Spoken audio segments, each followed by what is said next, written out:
Mining legislation and the racist framework that Indigenous rights exist within, examined in Australia and New Zealand. I've got a quote from Moana Jackson at the bottom of the slide here that I thought was relevant. Within colonial systems, Indigenous people are often treated as an impediment rather than equal players with valid concerns. And I believe this is because the entire framework they find themselves within is racist. First, I'm going through Aotearoa, New Zealand, and our Crown Minerals Act 1991, examining its treaty clause and our block offer process. Then I'll be talking about Australia, its Native Title Act 1993, the Century Negotiations, and the Aboriginal and Torres Strait Islanders Heritage Protection Act 1984. The green transition is the convenient future being sold to us by neoliberal capitalist colonial governments. Our global economies, predicated on infinite growth, are at odds with our finite planet.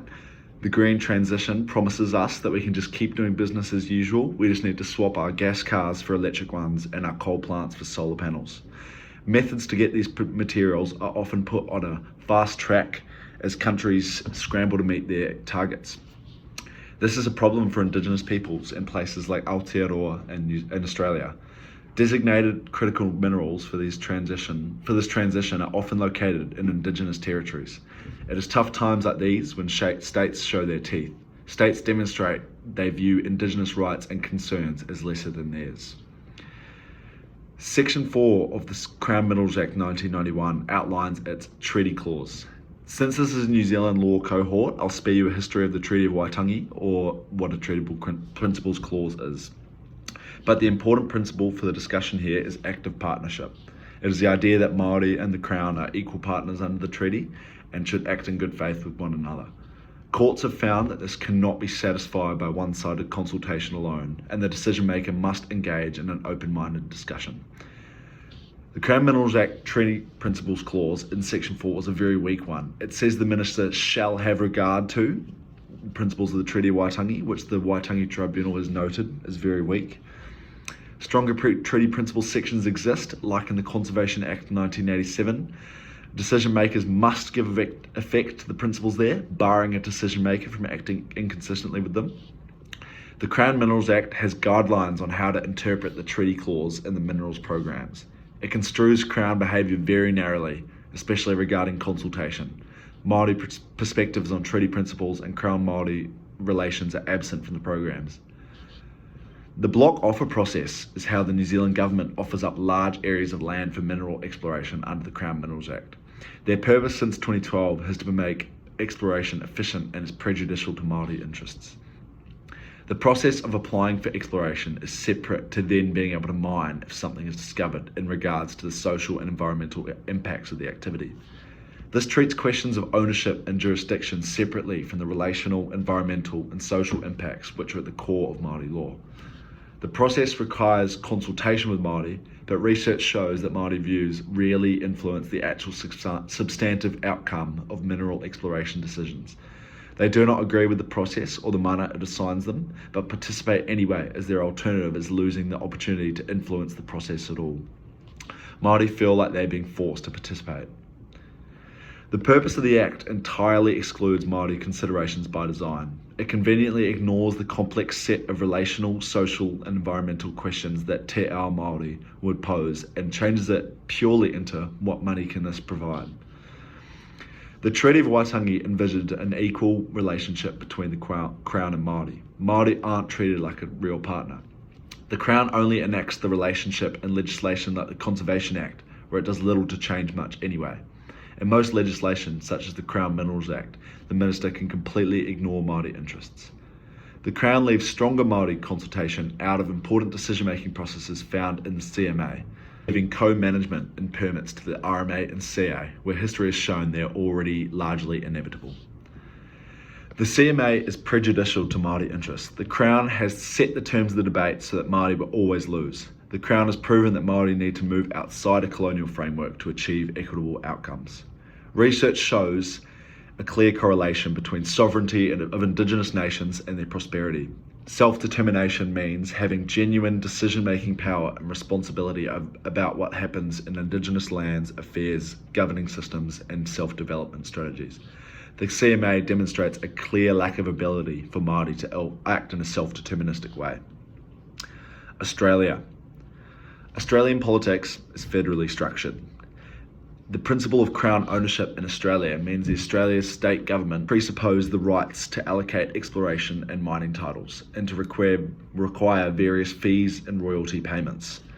The green transition is particularly problematic for Indigenous Australians, as Australia has been recognised for its rich mineral potential. Aboriginal people's land rights are protected under the Native Title Act. It spawned out of the landmark Mabo decision, which recognised for the first time that Indigenous rights survived the European settlement of Australia. When a mine is proposed on native title land, native title parties receive the right to negotiate about whether a mine will be granted and its conditions. But if the mining company has been acting in good faith, which is hardly onerous, and don't reach an agreement within 6 months, they can apply to the National Native Title Tribunal for what is called a Future Act determination. When it reaches this stage, history demonstrates that the National Native Title Tribunal will almost certainly allow the proposed activity, but now native title holders lose the ability to receive royalty payments. Right to negotiate has become Aboriginal people's greatest right under the native title system. It has a value. Mining companies want to pay for good relations with Indigenous communities and to speed up consents.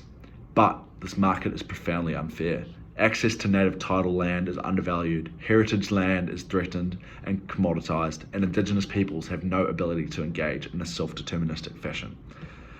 Until recently, the National Native Title Tribunal has never declined a mining permit.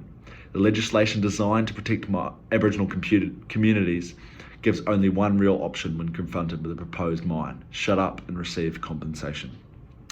Aboriginal peoples are treated like disobedient children if they oppose.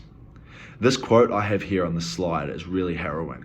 It demonstrates Aboriginal people's attitudes to the harsh reality of their substantive rights over the land they've inhabited for the past 65,000 years unbroken. Queensland has a particularly atrocious history of Indigenous treatment, and the Gulf of Carpentaria is no exception, with a violent history of dispossession. The area has always been desirable as a potential mining site because of its low population and concentration of high-value iron ore. When mining company Century Zinc Lead began prospecting in the area, the Queensland government outright refused to trigger the process to give Gulf communities the right to negotiate. Century Zinc Lead even continually asked them to do so.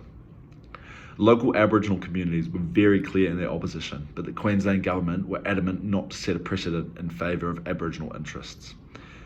They continued to drag negotiations, even when it costed Century Zinc Lead. They eventually enacted the Native Title Amendment Act, circumventing the Native Title Act, undermining native rights of Gulf communities for speedy mine development. The century negotiations reveal blatant racism isn't relegated to the distant past. It runs deep, with the potential to flare up and cause irreparable harm when allowed to run rampant. Indigenous rights are mere impediments to economic progress. I don't have time to go over the Aboriginal Heritage Act, but the end result is that foreign mining companies have stronger rights than Aboriginal peoples.